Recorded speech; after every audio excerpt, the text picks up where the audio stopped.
Alors, ce que vous voyez là, ce sont des gilets jaunes qui protestent contre une loi concernant l'automobile. Là, ce sont des jeunes de quartier qui déboulent dans une grande rue commerciale. Ici, ce sont des grèves massives. Et là, des caméras de sécurité détruites par des jeunes habillés en noir. Ces images ne concernent pas la France, même si on aurait pu faire exactement le même montage avec ce qui s'est passé ces dernières semaines. Non, ces images, elles viennent de Grande-Bretagne. Et comment on en est arrivé au point où un pays qui, d'habitude, ne conteste pas vraiment, enchaîne aujourd'hui les révoltes et les contestations? Eh ben, c'est ce qu'on va voir aujourd'hui dans cette vidéo du Canard, donc n'hésite pas à t'abonner. Et si tu veux être tenu de l'évolution de ce qui se passe en Grande-Bretagne, on en parlera sur notre nouvelle chaîne d'actualité quotidienne qui s'appelle Actu Réfractaire, qu'on te met en description. Et vu que c'est une toute nouvelle chaîne YouTube, on a besoin d'un maximum de soutien et d'abonnements.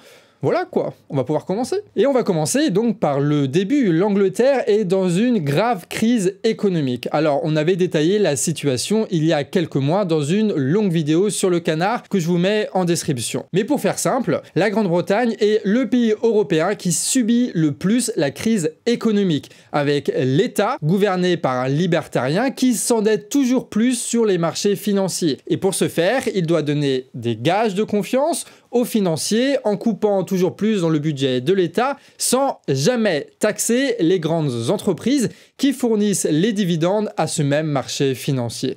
Ce cercle vicieux, ajouté à l'inflation, ajouté à la désindustrialisation, ça fait pas un bon cocktail. Conséquence, l'inflation et la pauvreté explosent en Grande-Bretagne. Mais genre vraiment explosent, hein. Il y a une hausse des prix de 18% sur l'alimentaire en un an, avec 10 millions de personnes en situation de pauvreté alimentaire, soit une personne sur 6. Avec beaucoup de personnes qui sont très très pauvres. Il y a notamment des articles du Monde qui en parlent et qui racontent un peu le contexte social de la Grande-Bretagne. Si tu veux un peu plus de détails, encore une fois, c'est en description. Et il y a un symbole qui montre à quel point la crise économique est grave en Grande-Bretagne. C'est au niveau des banques alimentaires.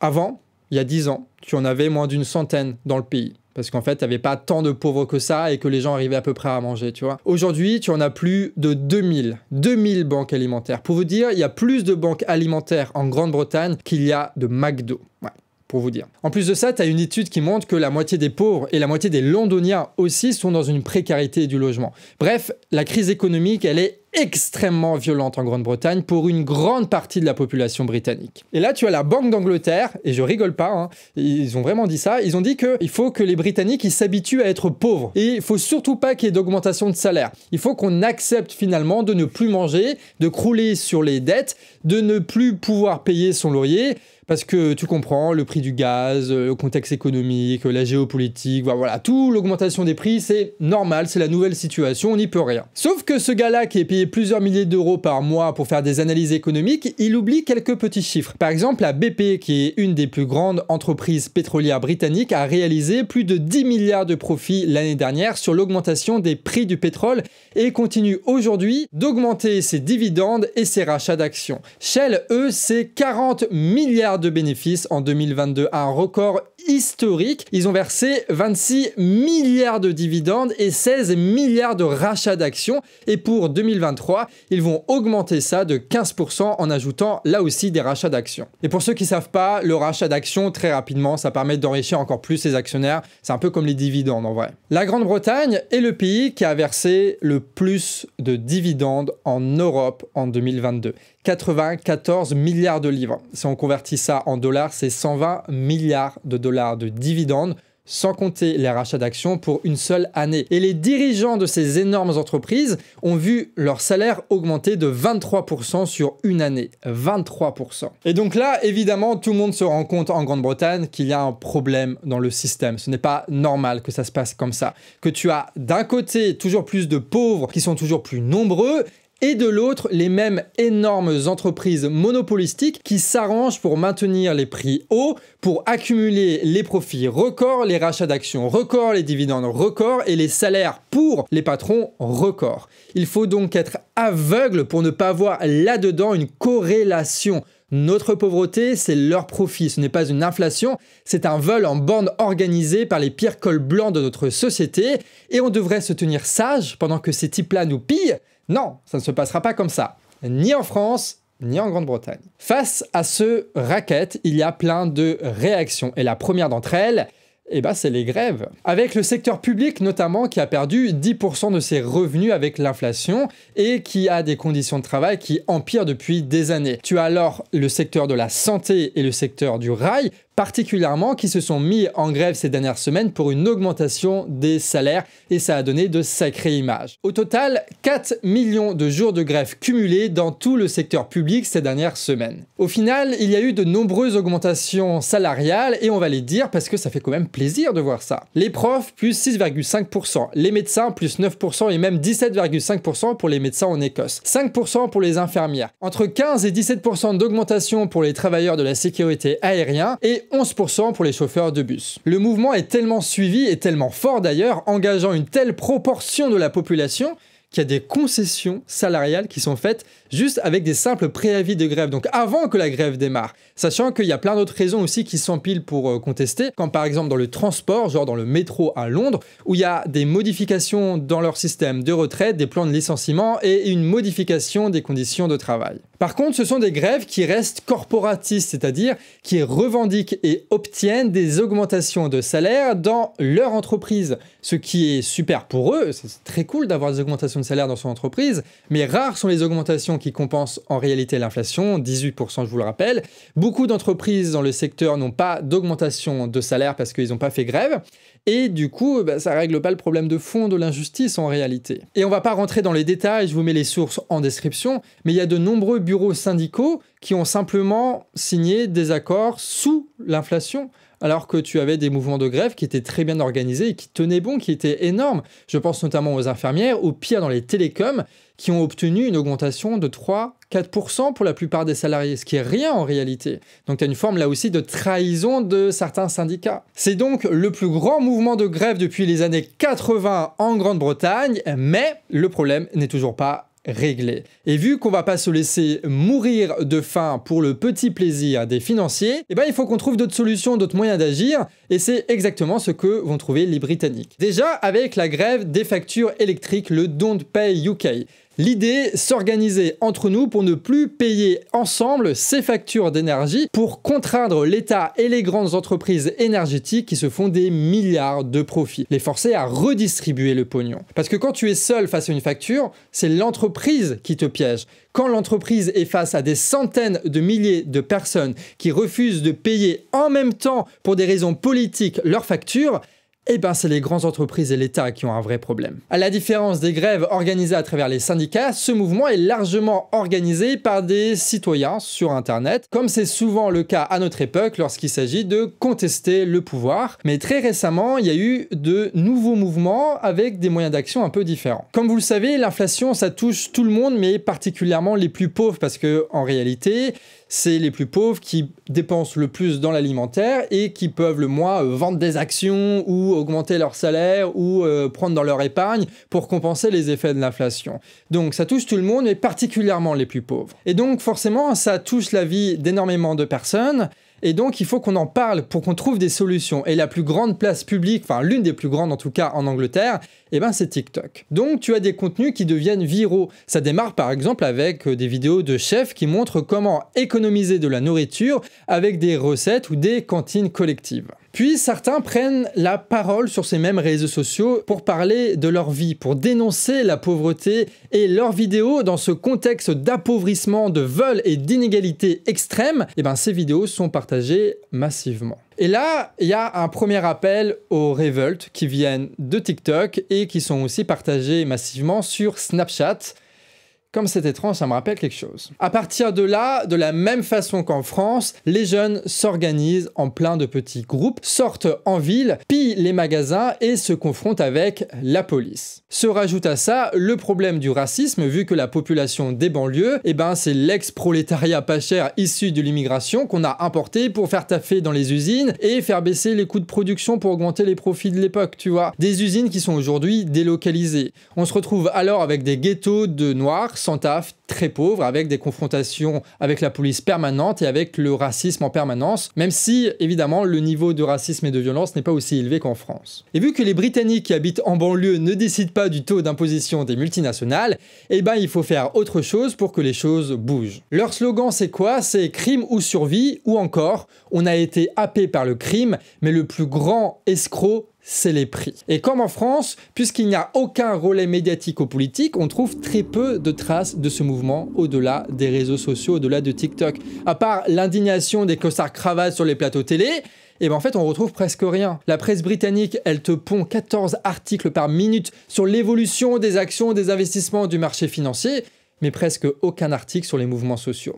Donc il ne nous reste plus que des vidéos TikTok qui disparaissent les unes après les autres. Et la situation n'a pas explosé que récemment. Déjà l'année dernière, il y a eu des jeunes qui étaient venus dans les quartiers riches prendre d'assaut notamment les voitures de luxe, pillant aussi les magasins et se confrontant avec la police. Tout ça montre bien aussi que les révoltes que nous avons, nous, vécues en France ces dernières semaines dans nos quartiers, ça avait comme base évidemment la police, le racisme, mais aussi l'injustice sociale et cette pauvreté qui est organisée par les cols blancs, par les financiers et par le pouvoir. Les mêmes causes produisent les mêmes conséquences. Et ce n'est pas fini, il y a eu aussi en Grande-Bretagne ces dernières semaines l'arrivée des gilets jaunes. Alors, l'histoire, c'est que le maire de Londres, la Khan, veut faire des lois dites écolo sur les émissions carbone des véhicules en interdisant, on va faire simple, la circulation des voitures thermiques dans la capitale. Ils l'ont déjà fait à Londres et maintenant ils veulent l'étendre aux banlieues de Londres. La façon dont cette idée est mise en place montre clairement l'intention derrière. Interdire les véhicules thermiques pour forcer l'achat de bagnoles électriques pour relancer l'économie, tout en gentrifiant un maximum les villes pour que les pauvres ne puissent plus y circuler, sauf si évidemment tu payes 12 livres par jour, ce qui ne pose absolument aucun problème pour les riches. Donc en gros, c'est une loi anti-pauvre. Donc déjà, on te réduit à une pauvreté et à des galères en permanence pour satisfaire les actionnaires. Et en plus de ça, on te chasse de chez toi et on t'empêche d'aller bosser en interdisant la bagnole. Réaction des Français, ils parlent d'extorsion d'argent, mettent des gilets jaunes et bloquent des ronds-points. Réaction des Anglais, pardon, j'ai confondu français et anglais, faut dire qu'ils font exactement la même chose aussi. Non, mais je vous mens pas, ce sont bien des ronds-points qui sont bloqués en ce moment par des véhicules qui ne sont pas aux normes écolo, d'après le maire. Les bloqueurs, c'est qui? Ce sont des gens qui n'avaient jamais manifesté avant, comme c'est étrange, qui sont relativement âgés, travailleurs, extrêmement pauvres, comme c'est étrange, et ceux qui occupent les ronds-points, il y en a beaucoup qui sont handicapés, c'est-à-dire qui dépendent totalement de la bagnole. Et se rajoute à ça aussi des motards et des chauffeurs de taxi. Nous, les Français, on l'a fait en 2018, les Britanniques sont en train de le faire en 2023. On fait la même chose. C'est ça que je trouve passionnant dans cette époque quand même, c'est qu'il y a des choses qui se répètent, c'est-à-dire qu'il y a des choses qu'on peut comprendre. Et où s'organise tout ce beau monde? Évidemment, tu l'as deviné, sur Facebook. Et là aussi, il y a un air de déjà-vu. On voit des messages politiques sur des fonds colorés, des dessins amateurs, des affiches saturées appelant à des manifestations organisées hors des syndicats et des partis politiques, le partage de messages affichés par des commerçants, du dégagisme comme on l'aime, des captures d'écran d'autres réseaux sociaux republiés à l'arrache sur Facebook, des mecs qui postent des trucs sur le forum de Davos et que personne ne partage, des albums photos, des vidéos de politiciens qui disent les termes, des vidéos avertissant la présence de radars caméras, ou encore un foutage de gueule en règle de la bourgeoisie pseudo-écolo qui soutient le maire de Londres. C'est exactement ce qu'on avait vécu avec les Gilets jaunes, c'est la même esthétique. Petite question technique maintenant. Le maire de Londres, là, comment il fait pour savoir quelle voiture est d'entrée dans sa ville, pour savoir si elle est écolo, pour mettre des petites amendes, là, tu vois, parce que bon, il faut quand même faire appliquer la loi. Et ben en fait, concrètement, ils ont tout un réseau de caméras de surveillance qu'ils ont mis en place, qui lit automatiquement les plaques d'immatriculation des véhicules, qui regarde dans leur base de données s'il est écolo, et s'il n'est pas écolo, hop, et ben il t'envoie une petite amende, tu vois. Et ces caméras, bon, disons que elles peuvent accidentellement tomber, quoi, voilà. Non mais regardez cette carte des caméras détruites à Londres. C'est pas un petit événement, c'est pas un petit phénomène dont on vous parle. T'imagines le niveau d'organisation pour détruire autant de caméras au même moment? Les Anglais, ils ont beau avoir un gouvernement qui fait passer des lois anti-pauvres, ils arrivent quand même par leur action, par leur organisation, à concrètement rendre inapplicables ces lois-là, pour le moment, c'est important. Alors, concernant maintenant le pouvoir, c'est-à-dire l'État, les médias, les grandes entreprises, ils ont quand même réagi pour essayer de contrer la situation, pour essayer de s'en sortir et conserver les profits. Déjà, en réprimant, bien sûr, hein, ils ont envoyé la police pour mater les manifestations. Et ensuite, ils ont passé des lois, des décrets, là, pour essayer de gérer un peu la situation. Par exemple, la police, elle peut exclure n'importe qui du quartier riche et commercial d'Oxford, là où il y avait les manifestations, et même arrêter ceux qui ne respecteraient pas les règles, laissant à la police le soin d'interpréter eux-mêmes ce que seraient les règles. En gros, on ne résout pas le problème, on se contente de transformer le cœur de Londres en un ghetto de riches. Voilà. Et puis, il y a eu des propositions de la part du gouvernement pour augmenter les salaires. Et le Guardian, eh ben, eux, ils nous disent que la plus grande augmentation des salaires, ce sera pour qui ? Pour la police. C'est incroyable, hein? L'éducation nationale ne sera, elle, augmentée que de 6,5%. Et le pire, c'est que cette augmentation des salaires pour les profs, pour l'éducation nationale, ne sera pas financée par un impôt sur les grandes entreprises, sur leurs profits, mais sur une réorganisation du ministère. Donc, en gros, on dégage des gens et on pressurise les salariés. Super, donc ceux qu'on gagne en salaire, on le perd en conditions de travail. Mais aussi, ça va être financé par une augmentation des coûts d'accès aux soins pour les personnes sans papier en Grande-Bretagne. Il faut vraiment avoir aucune race pour faire ça, quoi. Mais c'est surtout au niveau de la propagande que le gros du travail est fait à travers les médias. Et ils le font d'une façon qui vont vous donner une impression de déjà-vu. Déjà, on a le fameux, tu sais, les grévistes empêchent les honnêtes gens d'aller travailler. C'est le même baratin en permanence, qu'importe les époques, qu'importe les mouvements, qu'importe les pays. Je veux dire, si on écoutait les médias, le pouvoir n'est jamais responsable de ses actions et des injustices qu'il organise. C'est toujours la faute à d'autres, notamment les plus pauvres, hein, qui font n'importe quoi, qui font grève et compagnie. Tu vois, c'est comme la fois où le pouvoir britannique, il disait que faire grève ou participer aux révoltes, et ben en fait, c'est ne pas se solidariser sur la situation économique du pays. Donc c'est faire preuve de non-patriotisme, tu vois. C'est quand même pratique le concept de nation quand tu es un dirigeant politique.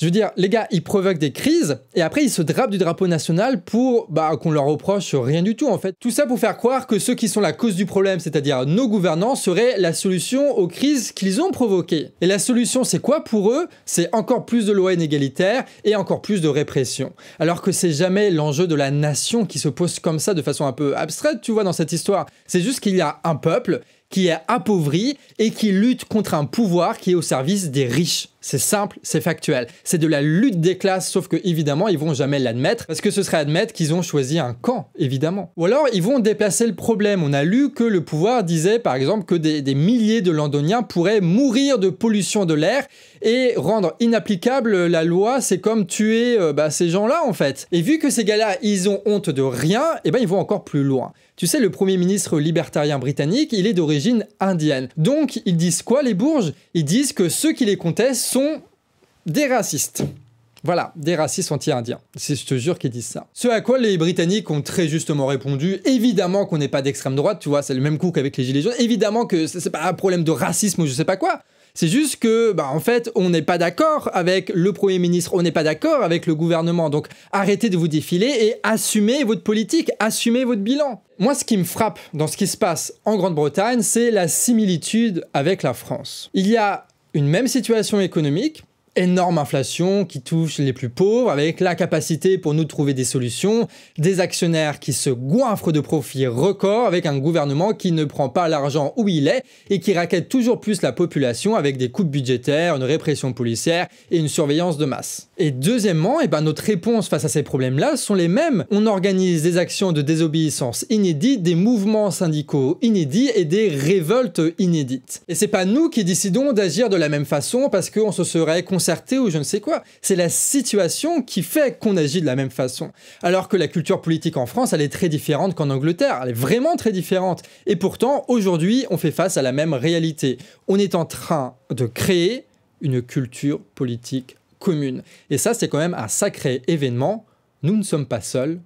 Nous ne sommes pas seuls. Il suffit d'avoir un regard sur ce qui se passe ailleurs, comme en Argentine par exemple en ce moment, où des révoltes elles aussi prennent directement dans les magasins car ni toi, ni moi, ni eux, ni n'importe qui ne se laissera appauvrir et affamer pour garantir la haute rentabilité de produits financiers. D'où le fait de ne surtout pas oublier le fond économique et politique derrière toutes ces actions et de ne jamais se ranger derrière la condamnation médiatique qui veut juste préserver l'ordre bourgeois. L'objectif des prochains mois, c'est quoi donc?